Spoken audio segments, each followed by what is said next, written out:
초대의 교회 중에 최초로 세워진 예루살렘 교회가 있습니다. 그 교회가 경제적으로 굉장히 어려워졌습니다. 그래서 바울이 자신이 세운 교회들에게 구제 헌금에 동참하도록 요청을 했습니다. 마게도냐에 있는 교회들은 자기들도 가난하고 어려웠지만 구제 헌금을 넘치도록 했습니다.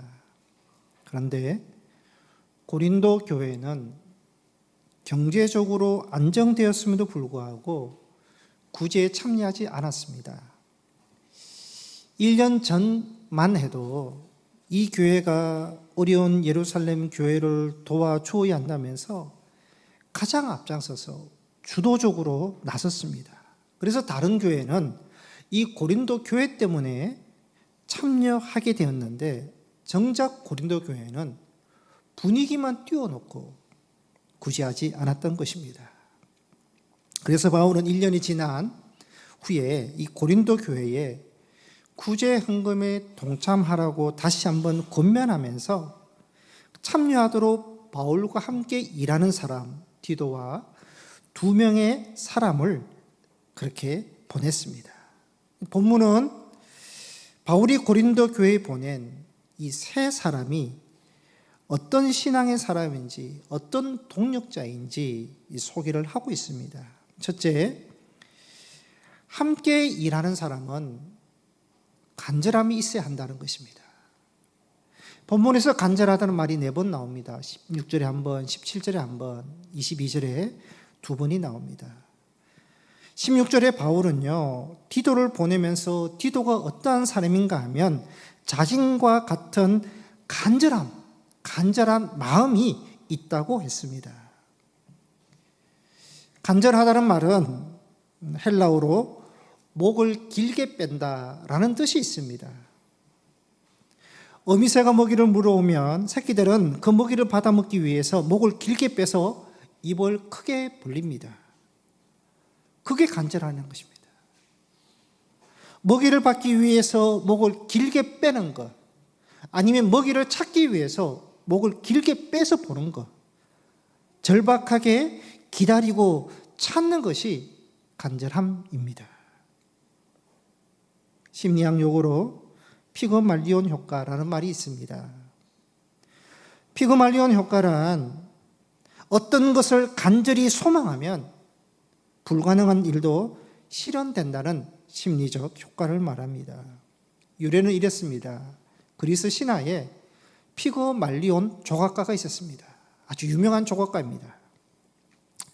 그는 어느 날 상아로 아름다운 여신상을 만들었는데 자신이 만들었지만 너무나 완벽한 여인을 만들어서 사랑하게 되었습니다.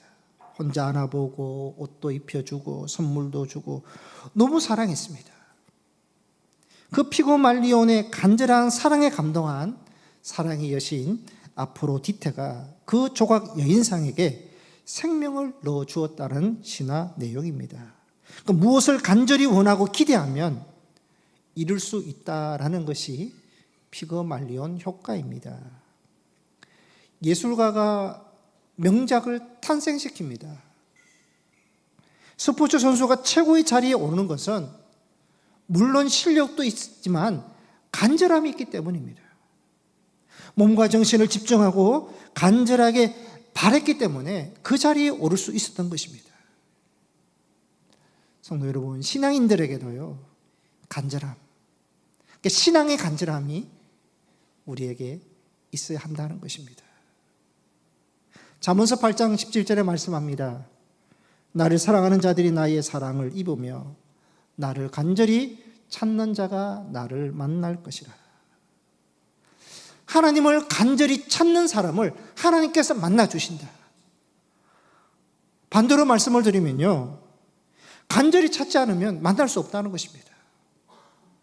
만나주셔도 그만, 안 만나주셔도 그만, 이런 마음이 아니라 하나님 만나주시지 않으면 안 되겠다는 그 간절함을 가지고 하나님께 나아갈 때 주께서 만나주시고 은혜를 주신다는 것입니다.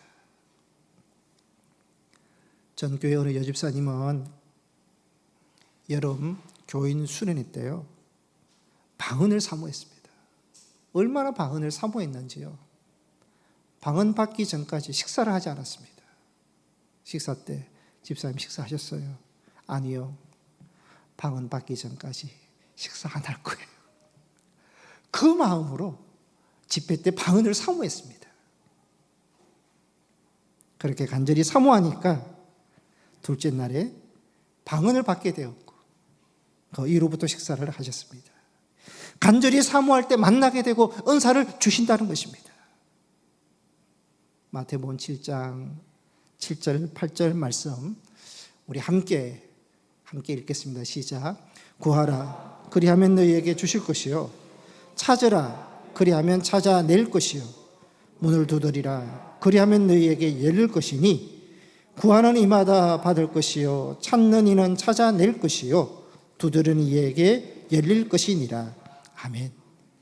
주님께서 기도로 강조하신 말씀이지만 이 기도도 간절한 마음이 있을 때 간절히 구하고 간절히 찾고 간절히 두드리는 자에게 응답하신다. 주시게 되고 찾게 되고 열리게 될 것이다 말씀하고 있는 것입니다. 오늘날 한국교회와 성도들을 보면 하나님을 향한 간절함, 신앙의 간절함이 점점 약해져 가고 있습니다. 옛날 선진들, 옛 어른 성도들께는 간절함이 있었습니다. 간절하게 믿었고 간절하게 예배드리고 간절하게 기도하시고 간절하게 사랑하고 섬기고 헌신하셨습니다. 지금은 여유가 있습니다. 어느 정도 안정이 되었습니다. 큰 어려움도 없어지니까 점점 간절함이 사라지고 편하게 믿는 습관들을 가지고 있습니다. 주일 예배를 못 드리는 분들을 위해서요, 토요 예배가 생겼습니다. 토요 예배도 못 드리는 분들이 있으니까요, 금요 예배가 생깁니다. 교회 예배당, 예배도 예배당이 아니라 유튜브로 예배를 드리고요, 헌금도 온라인으로, 성경책도 휴대할 것 없이 스마트폰 보면 다 나오고, 물론 직장에서 바로 오시는 분도 있고 연세가 너무 많으시면 성경책도 드는 것이 무거워서 교회에서 휴대 비치용으로 사용하시는 분도 계시지만 편하게 빈손으로 와도 화면에 다 송출이 되니까 그렇게 예배 드리는데 익숙해져 가고 있습니다. 예배도 교인들의 필요와 교인 중심으로 변하고 있는 것입니다. 물론 시대에 맞는 예배 형식도 바뀌는 것도 필요하지만 점점 편하고 편리한 예배를 추구하고 있는 것은 맞습니다. 여러분, 풍요로움과 여유로움이 복원됩니다. 그러나 그 풍요로움과 여유로움이 오히려 신앙에는 장애물이 될 수 있고 해가 될 수 있다는 것입니다. 여러분, 신앙에서 간절함이 사라지면 한국교회에도 개인적인 신앙도 위기가 되는 것입니다. 간절함을 회복해야 됩니다. 예배를 드릴 때도 목을 길게 뺀다는 그 간절함, 말씀을 받으실 때도 그 간절함, 섬기고 봉사할 때도 간절함, 기도도 간절함. 여러분, 간절함을 신앙으로, 삶으로 우리가 적용하고 확대시켜 나가야 됩니다. 간절함은 집중력입니다. 간절한 만큼 집중하게 되어 있습니다. 여러분, 돈에 간절한 사람은요, 돈에 집중합니다. 건강에 간절한 사람은 건강에 집중할 것입니다. 자녀는 공부와 취업에 간절하면 그것에 집중할 것입니다. 사람들은 간절한 것에 바라볼 수밖에 없고 집중할 수밖에 없습니다. 신앙인은 주께 집중하고 영적인 간절함이 있어야 된다는 것입니다. 세상을 향해 있던 그 눈을 주께로 우리가 돌려서 주님께 우리가 간절함과 집중력을 둘 때 주님이 주시는 은혜가 있고 응답이 있고 거기에 기적이 있는 것입니다. 성경을 보면 간절한 사람이 응답을 받습니다. 혈루증 여인이 주님의 옷자락이라도 만지면 낫겠다라는 그 간절함으로 주님께 나옵니다. 간절함이 있었기 때문에 12년 병이 고침받는 기적을 경험합니다. 귀신 들린 딸의 어머니는 간절함으로 예수님께 부르짖어서 딸이 고침을 받습니다.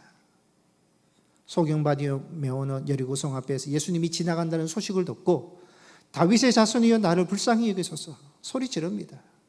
사람들이 잠잠하라고 합니다. 더 크게 소리를 지르면서 다윗의 자손이여 나를 불쌍히 여기소서. 간절함이 있었기 때문에 주께서 보게 하시는 그 병을 고쳐주신 것입니다. 여러분, 간절함이 있을 때 응답이 있습니다. 은혜가 있습니다.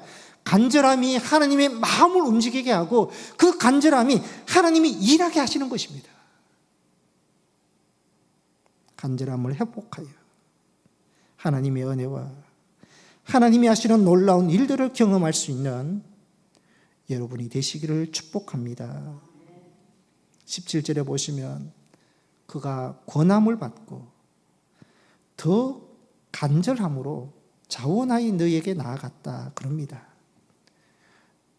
기도가 바울에게 권함을 받습니다. 어떤 권함을 받았는가 하면 너가 고린도 교회에 가서 예루살렘 교회를 돕는 구제 헌금을 하도록 하고 모아서 그것을 가지고 예루살렘 교회에 전달하라.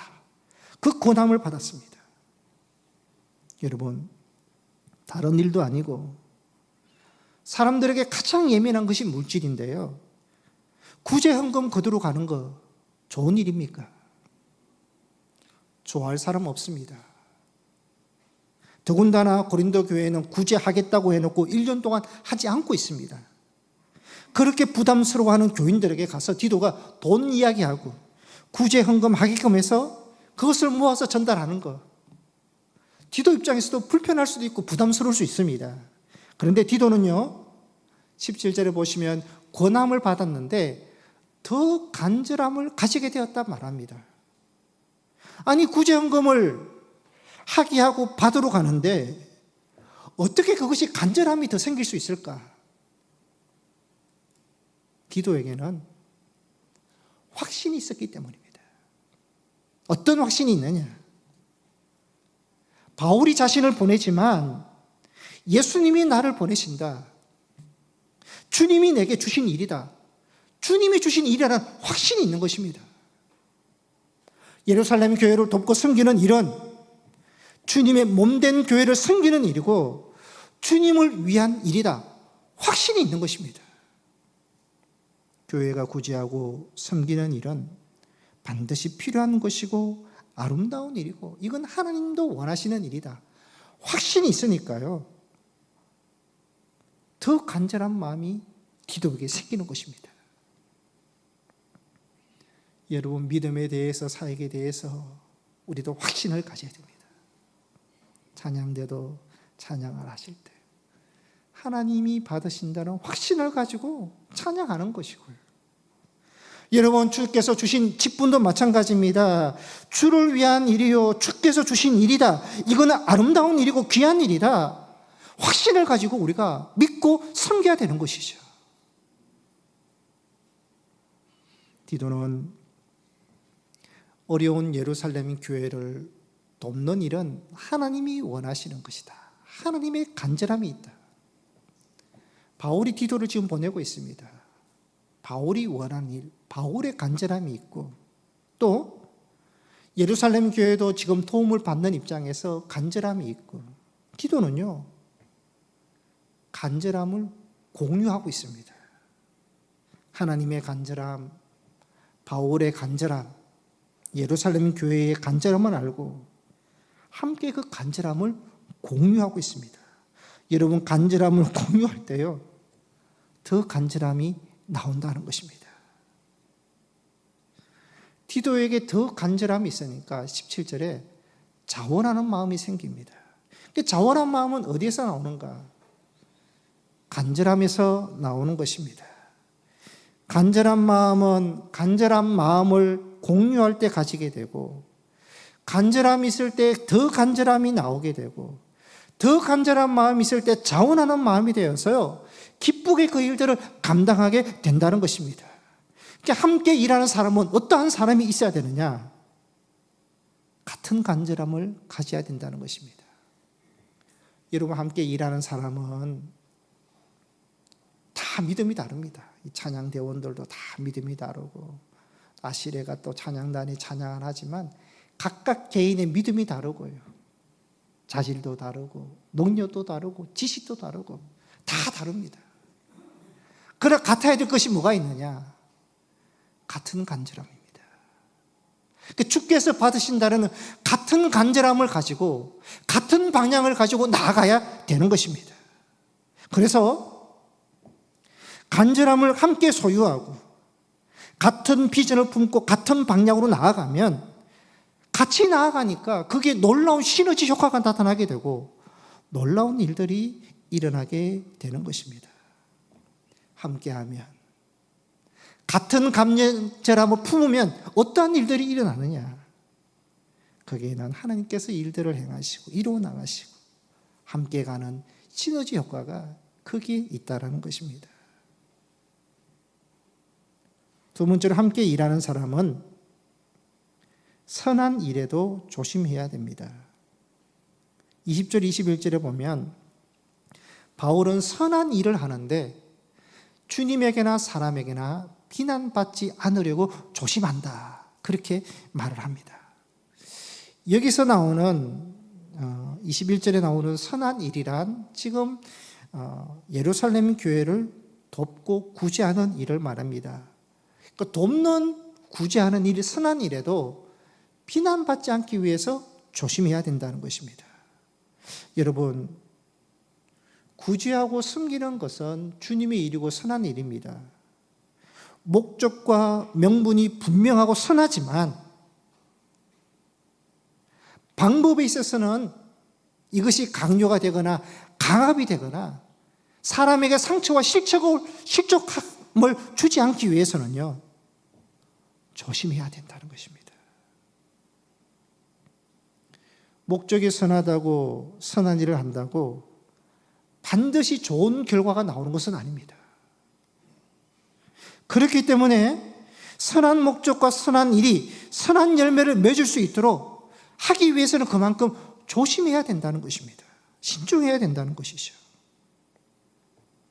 바울은 고린도 교회가 구제 헌금에 참여하도록 이 선한 일을 위해서 디도를 보냅니다. 그런데요, 예루살렘을 돕는 구제 헌금에 이 디도 혼자가 감당하게 되면 고린도 교회 입장에서는 저 헌금을 디도 혼자 가져가? 저것을 혹시 중간에 유용할 수 있지 않아? 괜한 의심을 줄 수 있으니까 바울 입장에서는 디도 혼자를 보내지 않고 2명의 무명의 형제 3명을 같이 보낼 정도로 선한 일을 하면서 그 일을 추진하는 과정에서 바울은 조심했고 그만큼 투명하게 일을 했다는 것입니다. 그럴 때 선한 결과가 나오고 궁극적으로 하나님께 영광이 된다는 것입니다. 교인들 중에 어려운 교인들을 도와주면 좋겠다고 제게 구제비를 한 번씩 주시는 분이 계십니다. 교인을 지정해서 이분에게 전달되었으면 좋겠습니다 라고 주시는 분도 계시고, 때로는 어려운 교인이나 또 어려운 교회나 선교사님을 돕는 구제비로 사용되면 좋겠다 말씀하시기도 합니다. 구제비를 주시는 분은 자기를 밝히지 않습니다. 오른손이 하는 것을 왼손이 모르게 할 정도로 밝히는 것을 싫어하십니다. 그렇게 제가 받고 교인들에게 그것을 전달할 때 저 역시 조심스럽게 전달합니다. 받는 분이 마음 상하지 않도록 구제비를 주시는 분의 그 마음과 사랑이 잘 전달되도록 저도 조심스럽게 기도하고 전달할 때가 있습니다. 여러분, 구제라는 좋은 일, 선한 일도요, 조심스럽게 하지 않고 제가 만약에 막 전달했다면 구제의 목적도 사라지는 것이고 구제부를 주시는 그 마음도 사라지게 되는 것입니다. 어떤 경우에는 어려운 교회 목사님께 전달하고 선교사님께 전달하고 공부하는 신학생에게 전달하고 나서 그 취지를 잘 설명드릴 때도 있습니다. 누구를 돕고 구제하는 선한 일을 할 때에도 조심해야 된다는 것입니다. 오른손이 하는 것을 왼손이 알도록 막 드러내면요, 주께 영광이 되는 것이 아니라 개인의 영광을 돌리게 되는 그러한 우려도 있다는 것입니다. 우리 교회 최대 지금 과업은 새성전 건축입니다. 교인들이 수십 년 동안 꿈꿔왔던 성전, 오랫동안 준비하시고 헌금하시고 기도해 오셨던 새성전 건축을 이제 하게 됩니다. 새성전 건축, 주님의 교회를 건축하는 일이고 가장 영광된 일이고 오늘 바울이 말하는 것처럼 선한 일입니다. 그 일을 어떻게 해야 되느냐? 조심스럽게 해야 된다는 것입니다. 여러분, 지금 우리가 이 예배당 성전이 언제 지었나 제가 이 머릿돌을 보니까 1981년 6월 30일에 준공이 되었습니다. 지금까지 44년이 지나왔습니다. 새로 짓는 성전도 적어도 50년, 길게는 100년을 바라보면서 짓는 성전입니다. 저뿐만 아니라 은퇴하지 않은 시무 우리 중직자분들이 한결같이 하는 말씀은요, 은퇴하신 옛 어른 교인들이 성전을 짓도록 다 마련해 주셨다, 그렇게 고백합니다. 솔로몬이 성전을 짓도록 다윗이 다 마련해 주었듯이 옛 어른 교인들이 이거 마련해 주신 것이다. 오래전부터 준비하셨고 건축비를 작정하시고 헌신하셨고 교회의 부지를 조금씩 확장한 것이 그래도 일부 매각해서 건축비를 확보할 수 있게 되었습니다. 여러분, 하나님의 집을 짓는 일, 교회적으로도 그렇고 개인적으로도 거룩한 일입니다. 하나님께도 영광스러운 일이지만 내게도 영광스러운 일이요, 우리 미래뿐만 아니라 후대에게도 가장 좋은 것을 물려줄 수 있는 귀한 일입니다. 바울의 고백처럼 귀하고 좋은 일이지만 조심하여 해야 된다. 저도 그렇고 건축위원장도 건축위원들도 하나님의 은혜로 여기까지 왔고 옛 어른 교인들의 사랑과 헌신으로 여기까지 온 이것을 가지고요, 조심스럽게 감당해야 되지 않겠습니까? 거룩한 일이고 선한 일임에도 불구하고 사탄이 역사하지 않도록, 이 일을 통해서 분열과 나눔이 없도록 조심해야 된다는 것입니다.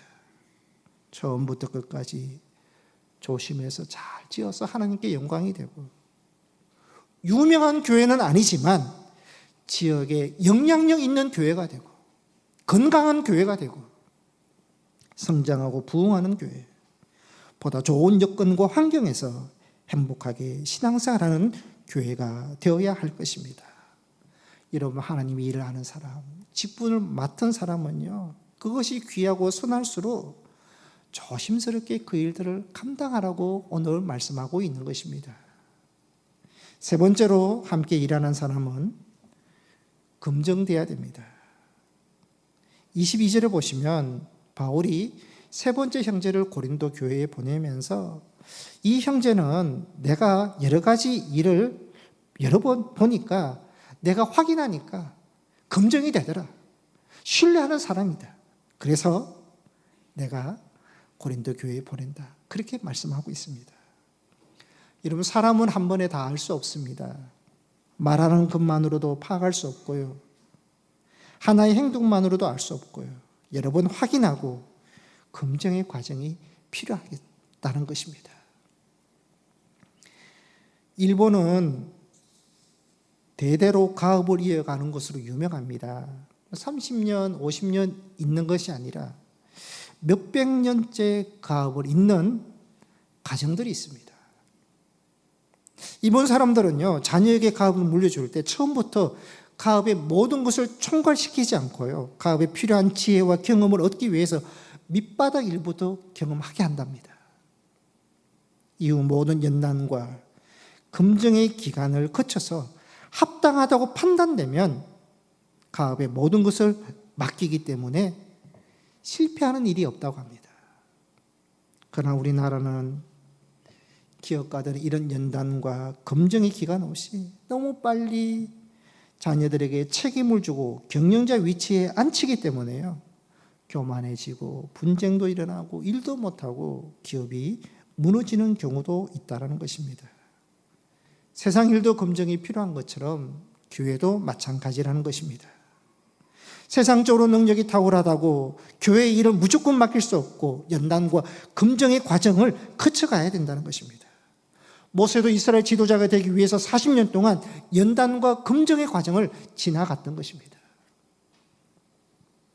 어떤 선교단체에서 선교사 한 분을 뽑기로 결정을 하고요, 공고냈는데 많은 젊은이들이 지원을 했습니다. 선교본부에서 한 젊은이에게 몇 날 며칠 새벽 5시에 사무실에 와서 면접을 받으라, 그렇게 연락을 했습니다. 청년은 면접 당일날 새벽 5시까지 사무실에 왔는데 문이 잠겨 있었습니다. 문 밖에서 3시간을 기다립니다. 3시간 후에 나이 든 한 분이 나와서 문을 열어줍니다. 근데 미안하다는 말 한마디 없이요, 자네가 선교사 지망생인가? 네, 그렇습니다. 사무실에 들어오라면서 몇 가지 질문을 합니다. 자네 글을 쓸 줄 아는가? 네, 압니다. 영어로 소년 보이를 써보게. 보이를 씁니다. 자네 계산할 줄 아는가? 네, 압니다. 2 더하기 2는 뭔가? 4입니다. 그러자 노인이 자네는 합격일세, 그러는 겁니다. 이 은퇴 선교사님이 본 것은 뭔가 하면 새벽 5시에 정확하게 오는 것을 보고 잠을 이길 수 있는 부지런하고 정확한 청년임을 보았고요. 일부러 3시간에 늦게 나왔는데도 불평 없이 기다린 것 보고 인내심이 많은 청년임을 보았고, 너무나 유치한 질문을 하는데도 왜 이런 문제를 내느냐, 나를 뭘로 보느냐 불쾌하게 여기지 않고 대답하는 온유함과 겸손한 청년인 것을 보고 이만하면 선교사로 충분하다 생각하고 합격시켰다고 합니다. 여러분, 말로 되는 것 아닙니다. 나는 충성합니다. 죽도록 충성할 것입니다. 믿어주십시오. 절대 기대에 어긋나지 않겠습니다. 말이 아니라 드러난 모습에서 긍정이 되어야 된다는 것입니다. 이런 모든 기관의 데이터, 자료가 있습니다. 기업도 매출에 대한 1년의 데이터, 이익에 대한 데이터를 가지고 미래를 파악합니다. 병원도 데이터를 가지고 환자를 진료합니다. 건강도 데이터를 가지고 평가합니다. 학교도 데이터를 가지고 학생들을 평가합니다. 여러분, 사람에게도 보이지 않는 데이터가 있습니다. 사람들은 매일 반복하면서 살아갑니다. 그 매일매일의 삶이 그 사람의 데이터가 되어서요, 이 데이터를 보면요, 그 사람의 미래도 예측할 수 있다는 것입니다. 데이터가 우리를 검증된 사람으로 평가받는 사람이 되게 한다는 것입니다. 우리는 매일매일의 삶을 통해서 좋은 데이터를 우리가 매일매일 기록할 때요, 그것이 우리의 미래를 밝게 할 수 있다는 것입니다. 말씀을 이어가겠습니다. 다음 주일은 창립 57주년이 됩니다. 57년 동안 여기까지 인도하신 하나님의 은혜에 감사한 마음뿐입니다. 여러분, 교회는 영적 가족 공동체입니다. 영적 가족 공동체의 제일 중요한 것이 뭐냐? 함께입니다. 함께. 하나님이 함께 하시는 교회, 성령님이 함께 하시는 교회, 사랑하는 성도님들이 함께하는 교회. 여러분, 함께하는 것보다 더 귀한 것은 없습니다. 함께할 때 행복하게 신앙생활할 수 있습니다. 함께할 때 새성전 건축도 큰 과업을 이룰 수 있고요, 함께할 때 교회의 미래는 밝아지는 것이고, 함께할 때 교회는 성장하고 부흥할 수 있는 것입니다. 함께하는 성도, 함께 일하는 성도, 함께 지어가는 성도, 함께 옆에 있는 성도, 함께 연합하고 사랑하는 성도, 함께 한 방향을 보고 나아가는 성도가 되어야 하는 것입니다. 함께할 때 유익이 있습니다. 함께할 때 시너지 효과가 나타납니다. 함께함으로 하나님께서 일하시고 이루어 나가시는 것을 보고 경험할 수 있는 우리 모든 성도님들이 되시기를 축복합니다. 기도하시겠습니다.